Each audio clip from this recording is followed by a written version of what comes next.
Hello friends, आज अपन discuss करेंगे कि म्यूचुअल फंड क्या होता है। म्यूचुअल फंड एक ट्रस्ट होता है जो कि इस इंडियन ट्रस्ट एक्ट 1882 में रजिस्टर्ड होता है।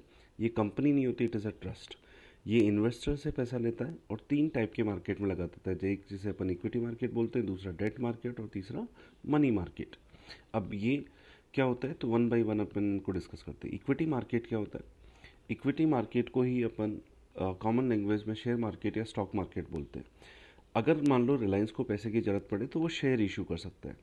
अब वो शेयर इशू करने के दो प्लेटफॉर्म है, एक एनएसई है और एक बीएसई है। और यहाँ पे शेयर कैसे इशू हो सकता है कि सपोज़ करो कि उसको 100 रुपीज़ की ज़रूरत है। अगर वो 8% से किसी से उधार ले तो उसको आठ आठ रुपये उसको हर साल देने पड़ेंगे। लेकिन अगर ये आठ ये 100 करोड़ हो तो ये 8 करोड़ हो जाएंगे, ये 100 बिलियन हो तो ये 8 बिलियन हो जाएंगे। तो ये कंपनी पे बहुत ज़्यादा बर्डन आ सकता है।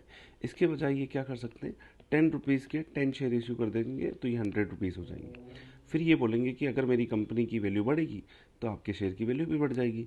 फिर कोई भी इस शेयर को आपने 10 में खरीदा, कोई 12 में खरीदने को तैयार होगा, कोई 15 में खरीदने को तैयार हो जाएगा, कोई 20 में खरीदने को तैयार हो जाएगा। तो ये जो होती है ये शेयर की ट्रेडिंग बोलते हैं।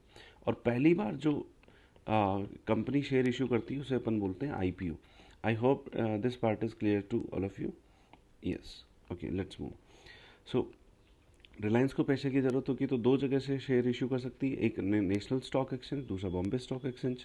नेशनल स्टॉक एक्सचेंज में वैसे 2000 कंपनीज के आसपास लिस्टेड है, बट इसका जो बेंचमार्क इंडेक्स है, बेंचमार्क का मतलब ये सारे 2000 कंपनीज के बारे में तो नहीं बता सकती, तो इसने टॉप 50 कंपनीज के बारे में बता सकता है। तो जब भी अपन बोलते हैं कि निफ्टी इंक्रीज हुआ तो उसका मतलब टॉप 50 कंपनीज ऑफ एनएसई। और ठीक है, और बीएससी भी बॉम्बे स्टॉक एक्सचेंज है, ये केवल टॉप 30 कंपनीज के बारे में ही बताता है। आईपीओ अपन डिस्कस कर चुके हैं, चलो अपन आगे बढ़ते हैं। ठीक है, अब टॉप कंपनीज मैंने बोला, इसका मीनिंग क्या है कि कैसे डिसाइड करते हैं कि कौन सी टॉप कंपनी होगी। ये डिसाइड होता है मार्केट कैपिटलाइजेशन को। सिंपल लैंग्वेज में बात करूँ तो ये इकोनॉमिक औकात होती है कंपनी की। सो मार्केट कैपिटलाइजेशन क्या होता है, इसमें वैल्यू ऑफ शेयर देखो आप कंपनी का, और नंबर ऑफ शेयर देखो, कितने कितने नंबर ऑफ शेयर वहाँ पे हैं उसके अवेलेबल। और ये एग्जैक्ट डेटा मैंने जब ये नोट्स बनाए थे तब प्रिपेयर किया था।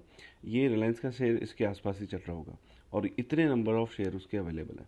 इसको इससे मल्टीप्लाई कर देंगे तो इतने करोड़ की ये कंपनी है जिसका ये मार्केट कैप है। और ये मार्केट कैप के बेसिस पे अगर कोई टॉप कंपनी है तो उसे अपन लार्ज कैप कंपनीज बोलते हैं, टॉप 100 कंपनीज को।